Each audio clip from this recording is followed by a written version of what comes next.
ಈಗ SIT ಇರ್ಬೋದು, ಕೆಲವೊಂದಷ್ಟು ಸಂಸ್ಥೆಗಳು ಯಾವ್ಯಾವ ರೀತಿ ನಡೀತಾ ಇದೆ ಅಂತಕ್ಕಂಥದ್ದನ್ನ ಬಹುಶಃ ಕಳೆದ 1.5-2 ವರ್ಷದಿಂದ ಈ ರಾಜ್ಯ ಸರ್ಕಾರ ಆಡಳಿತಕ್ಕೆ ಬಂದಾಗಿಂದ ನಾವು ನೋಡ್ತಾ ಇದ್ದೇವೆ.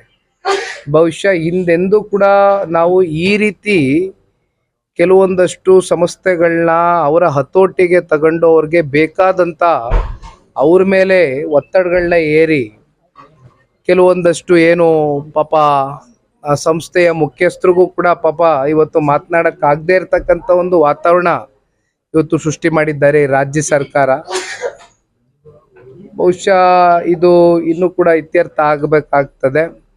ಇದು ಲೋಕಾಯುಕ್ತಗೆ ಅಷ್ಟೇ ಸೀಮಿತವಾಗಿರ್ತಕ್ಕಂಥ ಒಂದು ತನಿಖೆ ಆಗ್ಕೂಡ್ದು. ಈ ತನಿಖೆ ಪಾರದರ್ಶಕವಾಗಿ ಆಗಬೇಕು ಅಂತಕ್ಕಂಥದ್ದು ಇಡೀ ರಾಜ್ಯದ ಜನತೆಯ ಒಂದು ಬಯಕೆ. ಏಕೆಂದರೆ ಮೂಡಾದಲ್ಲಿ ಇವತ್ತು ಆಗಿರ್ತಕ್ಕಂಥ ಹಗರಣ ಇವತ್ತು ಬಹುಶಃ ಒಂದು ಪಾದಯಾತ್ರೆಯಲ್ಲಿ ಜನಗಳಲ್ಲಿ ಜಾಗೃತಿ ಮೂಡಿಸ್ತಕ್ಕಂಥ ಒಂದು ಕೆಲಸವನ್ನು ನಾವು ಮಾಡಿದ್ದು. ಇದು ಯಾವುದೋ ಒಂದು ರಾಜಕೀಯದ ಒಂದು ದ್ವೇಷಕ್ಕೆ ಅಂತಕ್ಕಂಥದ್ದು ಯಾರು ಕೂಡ ಅನ್ಯತಾ ಭಾವಿಸಬಾರ್ದು. ಇವತ್ತು ಮೂಡಾದಲ್ಲಿ ಆಗಿರ್ತಕ್ಕಂಥ ಏನು ಆ ಒಂದು ಸೈಟ್ನಲ್ಲಿ ಒಂದು ಹಗರಣ ಆಯಿತು, ಇವೆಲ್ಲವೂ ಕೂಡ ಇವತ್ತು ಸ್ವತಃ ಮುಖ್ಯಮಂತ್ರಿಗಳು ಮತ್ತು ಅವರ ಕುಟುಂಬ ನೇರವಾಗಿ ಶಾಮೀಲಾಗಿದ್ದಾರೆ ಅಂತಕ್ಕಂಥದ್ದು ಸಾಕಷ್ಟು RTI ಆಕ್ಟಿವಿಸ್ಟ್ಸು ಇವತ್ತು ನಮ್ಮ ಕಣ್ಮುಂದೆ ತೆರೆದಿಟ್ಟಂಥ ಸಂದರ್ಭದಲ್ಲಿ ಇವತ್ತು ಮುಖ್ಯಮಂತ್ರಿಗಳು ಕ್ಲೀನ್ ಚಿಟ್ ಆಗಿ ಹೊರಗೆ ಬರಲಿ ಅಂತಕ್ಕಂಥದ್ದು ನಾನು ಕೂಡ ಅಪೇಕ್ಷೆ ಪಡ್ತೀನಪ್ಪ.